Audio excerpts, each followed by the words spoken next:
आज हम आपको एक ऐसी खबर बताने जा रहे हैं जो धर्मांतरण और मानव तस्करी के संगीन आरोपों से शुरू हुई थी, लेकिन अब एक ऐसे चौंकाने वाले मोड़ पर आ खड़ी हुई है जहां पीड़ित ही आरोपियों के बचाव में उतर आए हैं और मदद करने वालों पर ही गंभीर सवाल उठा दिए हैं। ये कहानी है छत्तीसगढ़ की, जहां 2 कैथोलिक ननों की गिरफ्तारी ने पूरे देश का ध्यान खींचा।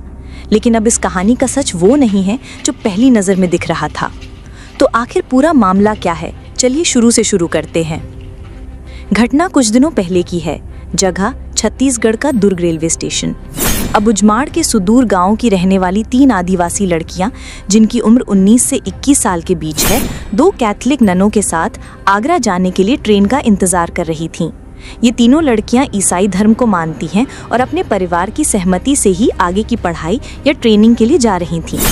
लेकिन जैसे ही वो स्टेशन पर पहुंची, अचानक कुछ महिलाओं सहित 100 से 200 लड़कों की एक भीड़ ने उन्हें घेर लिया। ये बजरंग दल के कार्यकर्ता थे। उनका आरोप था कि ये नने इन भोली भाली आदिवासी लड़कियों का धर्म परिवर्तन कराने और मानव तस्करी के लिए उन्हें बाहर ले जा रही हैं। माहौल तनावपूर्ण हो गया। भीड़ ने हंगामा शुरू कर दिया। मामले की सूचना पुलिस को दी गई। पुलिस मौके पर पहुंची और दोनों ननों और एक अन्य व्यक्ति को मानव तस्करी और छत्तीसगढ़ के धर्मांतरण विरोधी कानून के तहत गिरफ्तार कर लिया गया। मामला गंभीर था, इसलिए इसे बिलासपुर की NIA कोर्ट में भेज दिया गया। गिरफ्तारी के बाद दोनों ननों को न्यायिक हिरासत में भेज दिया गया। मीडिया में ये खबर आग की तरह फैल गई। बजरंग दल ने इसे अपनी एक बड़ी कामयाबी बताया कि कैसे उन्होंने धर्मांतरण के एक बड़े रैकेट का पर्दाफाश किया है। पहली नज़र में देखने पर यह मामला बिल्कुल सीधा लग रहा था, कुछ आरोपी और कुछ पीड़ित। लेकिन कहानी का असली और सबसे बड़ा मोड़ तो अभी आना बाकी था। शनिवार को बिलासपुर की NIA कोर्ट ने सबूतों के अभाव में दोनों ननों और उनके सहयोगी को जमानत पर रिहा कर दिया। जैसे ही ननों की रिहाई हुई, इस केस ने 180 डिग्री का यू टर्न ले लिया। जिन 3 लड़कियों को इस केस में पीड़ित बताया जा रहा था, वो खुद सामने आई और उन्होंने जो खुलासा किया उसने सबको हैरान कर दिया। ये तीनों लड़कियां सीधे नारायणपुर SP ऑफिस पहुंची और बजरंग दल के कार्यकर्ताओं के खिलाफ ही एक शिकायती आवेदन दे दिया। अब सुनिए कि इन लड़कियों ने अपनी शिकायत में क्या कहा है, और ये बेहद गंभीर आरोप हैं। लड़कियों के मुताबिक दुर्ग रेलवे स्टेशन पर जब उन्हें सैकड़ों लड़कों ने घेरा तो उनके साथ बदसलूकी की गई। एक पीड़िता ने मीडिया को बताया कि उन्होंने हमें जातिगत गालियां दी, कहा कि तुम लोग हमारे पैरों की जूती के बराबर हो, तुम लोग छोटी जाति के हो। आरोप यही नहीं रुके। लड़कियों ने दावा किया कि भीड़ में मौजूद कुछ कार्यकर्ताओं ने उनके प्राइवेट पार्ट्स को टच किया और उन्हें गैंगरेप तक की धमकी दी। जरा सोचिए, स्टेशन पर सैकड़ों लोगों की भीड़ के बीच ये सब हो रहा था। लड़कियों की आपबीती का सबसे डरावना हिस्सा अब आता है। उनका आरोप है कि स्टेशन से उन्हें पुलिस स्टेशन ले जाया गया। वहां पुलिस जवानों को एक कमरे से बाहर कर दिया गया और लड़कियों को बजरंग दल के कार्यकर्ताओं के साथ अंदर बंद कर दिया गया। लड़कियों ने कहा कि कमरे में हमें पीटा गया, हम पर जबरदस्ती दबाव बनाया गया कि हम ननों के खिलाफ बयान दे।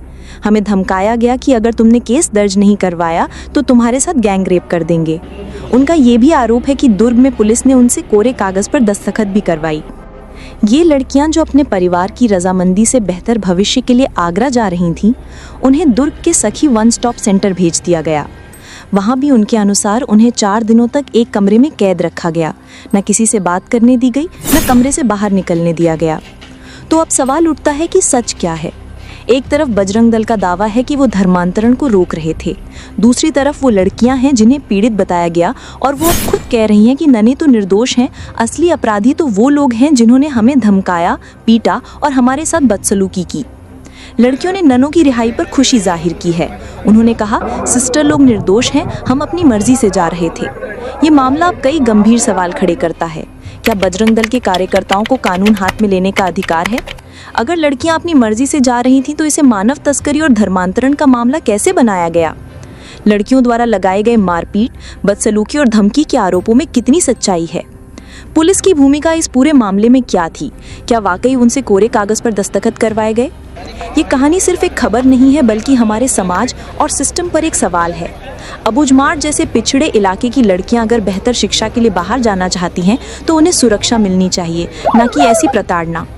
फिलहाल ननों को जमानत मिल चुकी है और लड़कियों ने बजरंग दल के कार्यकर्ताओं के खिलाफ FIR दर्ज करने की मांग की है। पुलिस ने अभी तक इस मामले पर कोई आधिकारिक टिप्पणी नहीं की है, लेकिन अब जांच का दायरा पूरी तरह से बदल गया है। अब जांच इस बात की होगी कि क्या वाकई धर्मांतरण हो रहा था या फिर ये मॉरल पुलिसिंग और ज़बरदस्ती का एक घिनौना खेल था। इस पूरे मामले पर आपकी क्या राय है? क्या आपको लगता है कि लड़कियों के साथ अन्याय हुआ है? कमेंट सेक्शन में अपनी राय हमें ज़रूर बताएं। हम इस खबर पर नज़र बनाए रखेंगे और जो भी अपडेट होगा आप तक सबसे पहले पहुंचाएंगे। वीडियो देखने के लिए शुक्रिया। अगर आपको हमारा ये वीडियो पसंद आया तो इस वीडियो को लाइक और शेयर करें और हमारे चैनल को सब्सक्राइब करना ना भूलें। मिलते हैं अगली वीडियो में एक नई खबर के साथ। नमस्कार।